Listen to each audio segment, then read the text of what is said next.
Muchas son las causas que pueden provocar esos molestos ronquidos que interrumpen la tranquilidad de la noche. Entre estos podemos encontrar una mala posición al dormir, obesidad, como también podría ser una congestión de las fosas nasales. Si la causa de los ronquidos es esta última, entonces el jugo que hoy te mostraremos te ayudará a respirar con mayor facilidad para que evites roncar mientras duermes. Los ingredientes necesarios son una taza de piña picada, 4 hojas de menta, miel natural.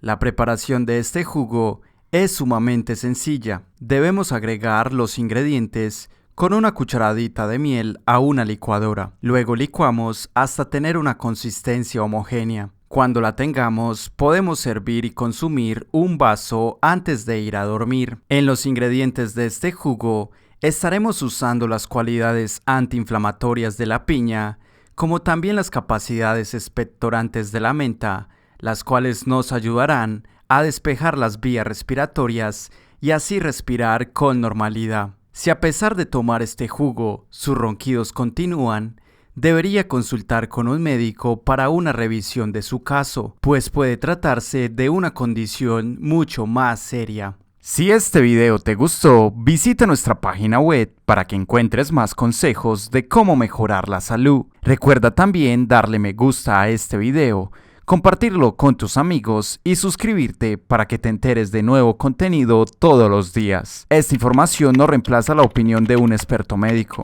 El uso de esta es bajo su responsabilidad.